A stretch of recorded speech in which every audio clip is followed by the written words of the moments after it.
वह कृतिक रहस्य ऋषि ने कहा, हे राजन, महालक्ष्मी के प्रथम जो सत्य गुण त्रिगुणमयी तामसी आदि भेद से तीन रूप वर्णित किए गए हैं। वही शर्वा, चंडिका, दुर्गा, भद्रा, भगवती आदि नामों से अभिहित हैं। तमोगुण महाकाली ही विष्णु भगवान की योग निद्रा कही गई हैं। ब्रह्मा जी ने मधु कैटव वध के लिए जिनकी स्तुति की थी, उन्हीं देवी का नाम महाकाली है। वे 10 मुखों, 10 भुजाओं एवं 10 पादों से युक्त हैं। उनका वर्ण काजल के समान है तथा वे 30 नेत्रों की विशाल पंक्ति से शोभायमान है। हे राजन, दांतों और दाढ़ों के चमकने के कारण उनका रूप भीषण होने पर भी वे रूप सौभाग्य, कांति एवं महत संपत्ति की देने वाली हैं। उनके हाथों में खड्ग, बाण, गदा, शूल, चक्र, शंख, भुशुंडी, परिघ, धनुष तथा रक्त टपकता हुआ भग्न मुंड शोभित रहता है। भगवान विष्णु की महाकाली ही दुर्गा माया है। इनकी उपासना करने पर उपासक चराचर विश्व को अपने अधीनस्थ कर लेता है। समस्त देवों के अंगों से जिनकी उत्पत्ति हुई थी, वे असीम कांतिमय साक्षात महालक्ष्मी ही हैं। वे ही त्रिगुणमय प्रकृति तथा महिषासुर मर्दिनी है। उनका मुखमंडल गौर वर्ण, भुजाएं श्याम वर्ण, स्तन प्रदेश अत्यधिक श्वेत वर्ण, कटि प्रदेश और चरण लोहित वर्ण तथा जांघें और पिंडलियां नील वर्ण की हैं। विश्व में अजय होने के कारण उनमें अपने पराक्रम का गर्व भी है। कटि का अग्रभाग वेद वर्णों के वस्त्रों से आच्छन्न होने से वह अत्यंत मनोहारी एवं विचित्र दिख पड़ती हैं। उनकी माला, वस्त्र, आभरण तथा अंग लेपन की सभी वस्तुएं विचित्र ही हैं। वे रूप, लावण्य और सौभाग्य से विभूषित हैं। उनकी भुजाएं अगणित होने पर भी उन्हें अष्टादश भुजाओं वाली मानकर पूजा करना उचित है। अब उनकी दक्षिण हस्त के निम्नांग से लेकर वाम पार्श्व के निचले हाथों में जो जो अस्त्र सुशोभित थे, उनका वर्णन किया जा रहा है। अक्षमाला, पद्म, बाण, तलवार, वज्र, गदा, चक्र, त्रिशूल, परशु, शंख, घंटा, पाश, शक्ति, दंड, ढाल, धनुष, पान पात्र और कमंडल, इन उपर्युक्त अस्त्रों को वे धारण करने वाली हैं। वे कमलासर पर आसीन हैं, सर्वदेवमय तथा सभी प्राणियों की ईश्वरी हैं। हे राजन, जो इन महालक्ष्मी देवी की आराधना करता है, वह समस्त लोकों तथा देवों का भी स्वामी बन जाता है। पार्वती जी के शरीर से जो एकमात्र सत्गुणी होकर उत्पन्न हुई थी, जिन्होंने शुंभ नामक दैत्य का वध किया था, उन्हें साक्षात सरस्वती कहा गया है। हे पृथ्वीपते, उनकी 8 भुजाएं हैं तथा उनके हाथों में क्रमशः बाण, मूसल, शूल, चक्र, शंख, घंटा, हल और धनुष सुशोभित होता है। निशुंभ मर्दनी तथा शुंभासुर संहारिणी सरस्वती देवी की भक्ति भाव युक्त होकर पूजा करने पर प्राणी को सर्वज्ञता प्राप्त होती है। हे राजन, मैंने तुम्हें महाकाली आदि तीनों मूर्तियों के स्वरूप बताए। अब जगत जननी महालक्ष्मी तथा इन महाकाली आदि तीनों मूर्तियों की भिन्न भिन्न उपासना विधि कहता हूँ, उसे सुनो। जब महालक्ष्मी की पूजा करनी हो तो उन्हें मध्य भाग में स्थापित करें।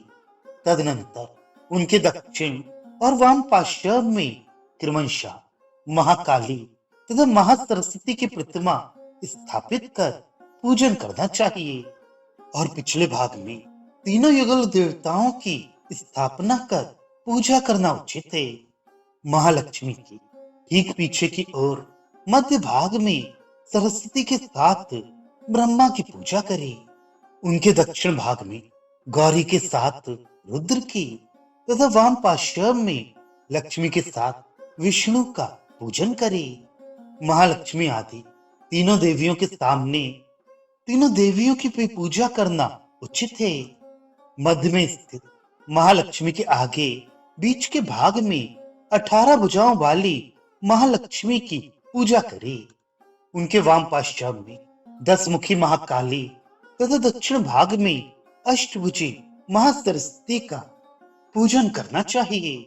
हे राजा, तभी अनिष्टों की शांति के निमित्त जब अष्टादश भुजाओं वाली महालक्ष्मी की 10 मुखी काली या अष्टभुजा सरस्वती का पूजन करना हो, तब इनके दाहिने पार्श्व में काल की तथा बाएं पार्श्व में मृत्युदेव का विधिवत पूजन करना अनिवार्य है।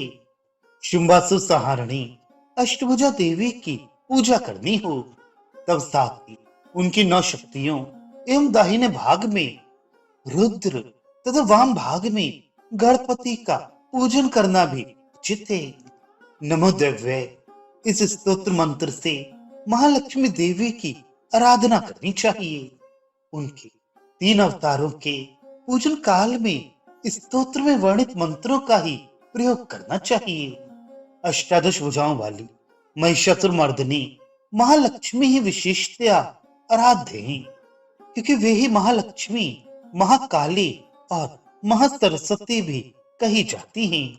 वे ही पुण्य पापों की स्वामिनी तथा समस्त लोकों की स्वामिनी हैं।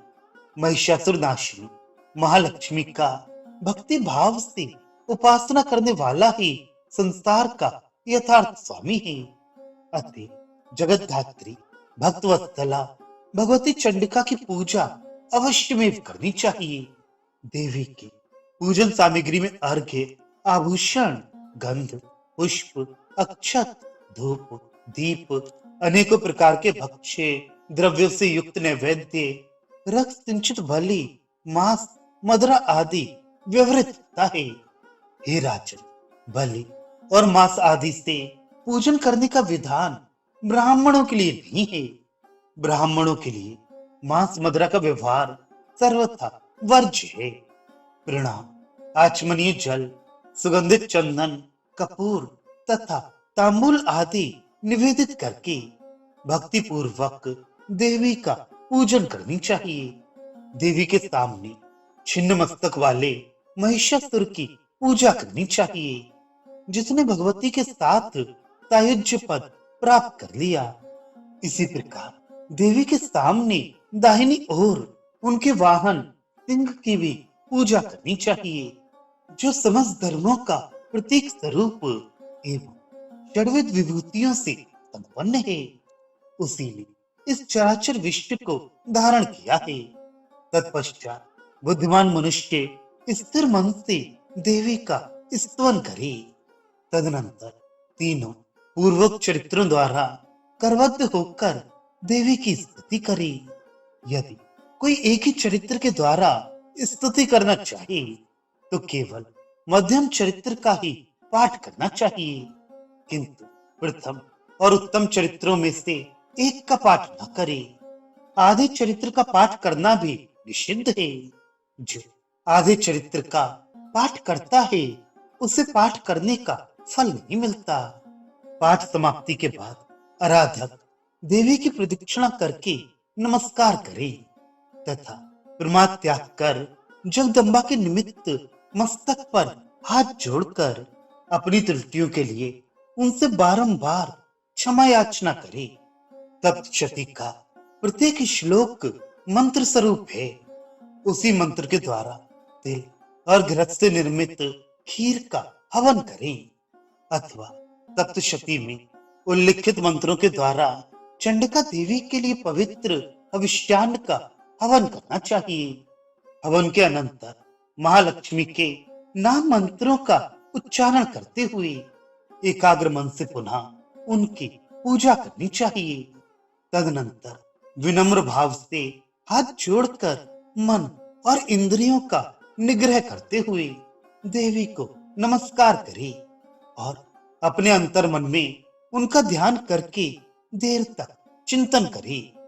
चिंतन काल में इतनी तल्लीनता होनी चाहिए जिससे बाह्य जगत का ज्ञान न रह जाए। इस प्रकार प्रतिदिन भक्ति पूर्वक मनुष्य परमेश्वर का पूजन करके इच्छित भोगों को भोगता है और अंत में देवी का सायुज्य मोक्ष प्राप्त कर लेता है।